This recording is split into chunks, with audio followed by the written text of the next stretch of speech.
আজ আমি আপনাদের শোনাচ্ছি কবিগুরু রবীন্দ্রনাথ ঠাকুরের ভৌতিক গল্প কঙ্কাল।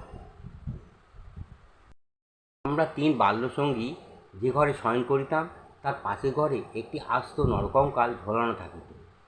রাত্রের বেলা বাতাসে সেই নরকঙ্কালটি নড়িয়া চড়িয়া খটখট করে শব্দ করিত, আর আমাদেরও কি সেই দিনের বেলা সেই হাড় নাড়িয়া চাড়িয়া পরীক্ষা করিতে হইত।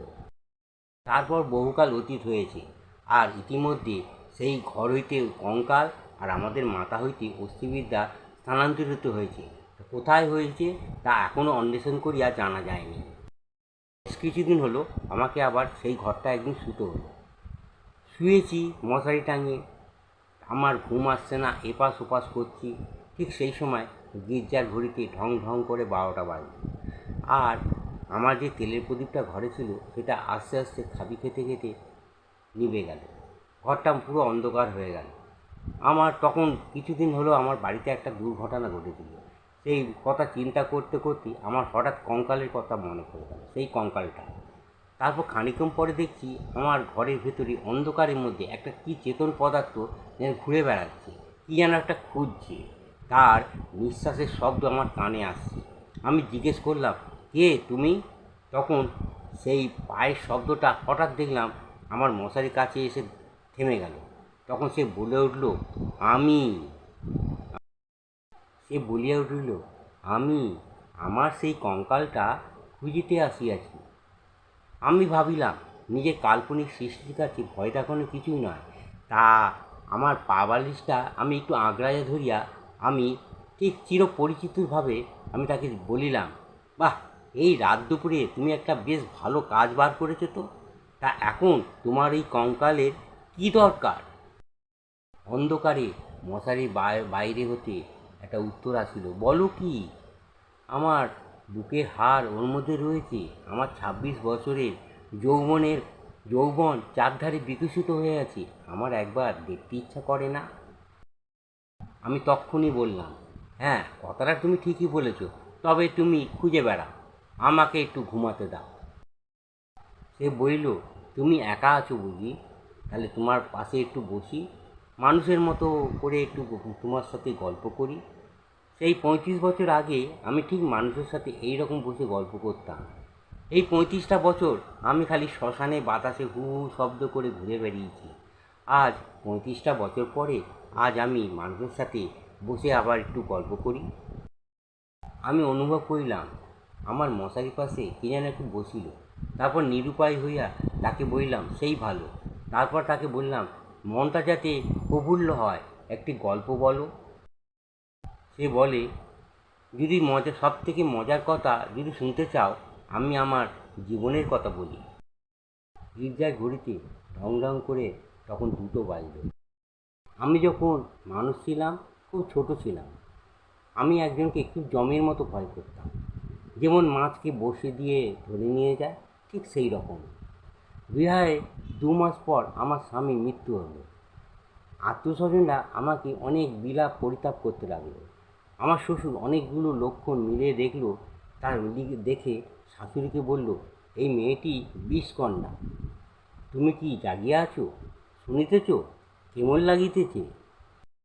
আমি বললাম, বেশ, গল্পের আরম্ভটি বেশ মজা। তারপর আমি আনন্দে বাপের বাড়ি চলে এলাম। আস্তে আস্তে আমি বড় হতে শুরু করি। বড় হয়ে যাওয়ার পর লোকে আমার কাছে একটু লুকোতে শুরু করলো। কি, আমি না খুব বুঝতে পেরেছি আমাকে দেখতে খুব সুন্দর, আমাকে যেখানে সেখানে যাওয়া যায় না। তোমার কি মনে হয় আমাকে কেমন লাগতো? খুব সম্ভব হতে পারে, তবে আমি তো তোমাকে কোনোদিন দেখিনি। দেখো না কেন আমার সেই কঙ্কাল? আমি না ঠাট্টা করে দিচ্ছি। তোমাকে কি করে প্রমাণ করব? 2টো শূন্য চক্ষু কোঠরের মধ্যে কালো কালো 2টো বড় চোখ ছিল, আর ঠোঁটে রাঙা ঠোঁটের মধ্যে মৃদু হাসি মাখানো ছিল। ডাক্তাররা বিশ্বাস করতে পারে না যে আমার শরীর হইতে অস্থিবিদ্যা শেখা যায়। আমি জানি একজন ডাক্তারকে, সে তার বিশেষ এক বন্ধুকে বলেছিল আমি নাকি কনক চাপা। আমি যখন চলিতাম তখন আমি বুঝিতে পারিতাম একখণ্ড হীরাকে নাড়াইলে যেমন চারদিকে ঝকঝক করে, আমি চলিলে সঙ্গে সঙ্গে চারদিকে যেন সৌন্দর্য শোভা চারদিকে ছড়িয়ে পড়ত। দাদা প্রতিজ্ঞা করিয়াছিল বিবাহ করবে না। অন্তঃপুরে আমি একা। আমি রোজ বাগানে গাছতলায় বসিয়া থাকিতাম আর ভাবিতাম সমস্ত পৃথিবী যেন আমাকে ভালোবাসছে আর আকাশে তারাগুলো আমাকে দেখিতেছে। আমার দাদার বন্ধু শশীশেখর মেডিকেল কলেজ হইতে ডাক্তারি পাস করিয়া যখন আমাদের বাড়িতে ডাক্তার হইয়া আসিলেন, তখন আমি তাকে আড়াল হইতে অনেকবার দেখিয়াছি। আমার দাদা একটা অদ্ভুত মানুষ ছিল। সে সমস্ত পৃথিবীটাকে সে ভালো করে দেখতেন না। তার একমাত্র বন্ধু ছিল ওই শশীশেখর। এই জন্য বাইরের সমস্ত যুবকদের মধ্যে থেকেই আমি ওই শুধু শশীশেখরকেই আমি সবসময় দেখিতাম।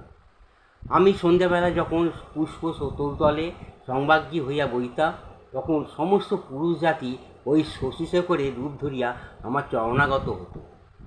শুনিতেছ কেমন লাগিতেছে? আমি সবিস্বাদে বলিলাম, খুব ভালো লাগিতেছে।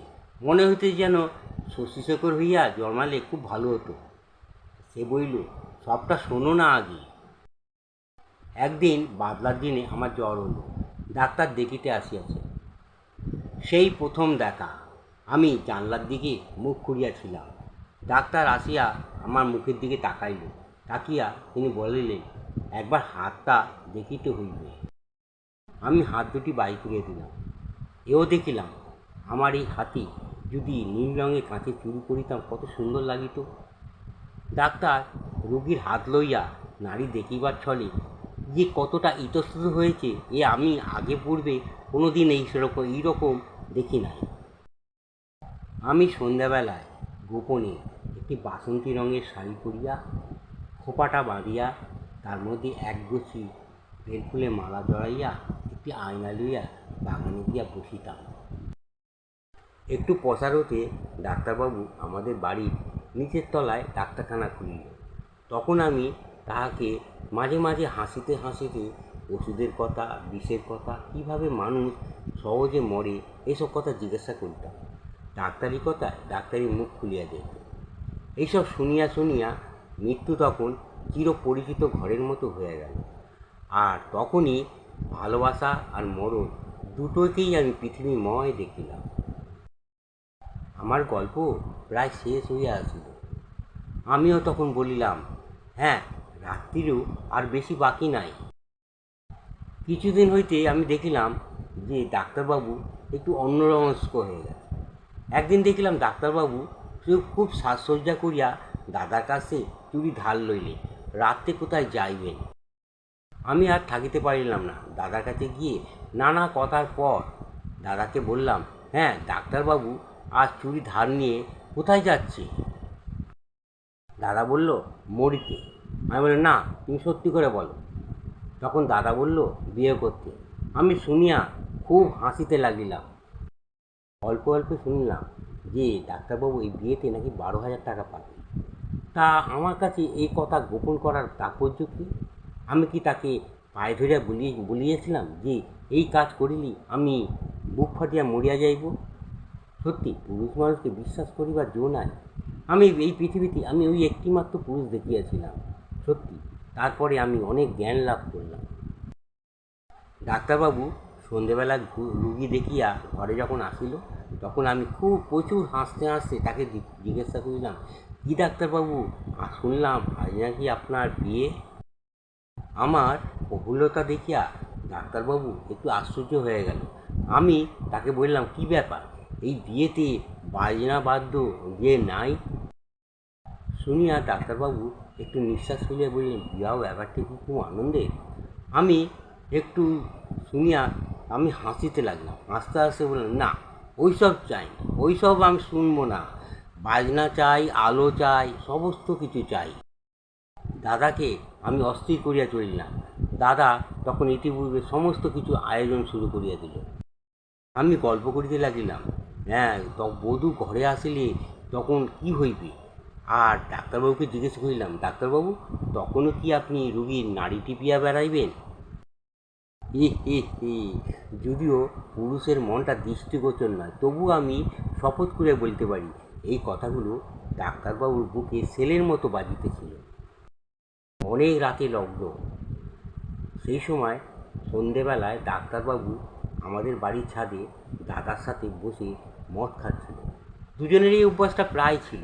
ক্রমে আকাশে চাঁদ উঠিল। আমি হাসিয়া বলিলাম, ডাক্তারবাবু ভুলিয়া গেলেন নাকি?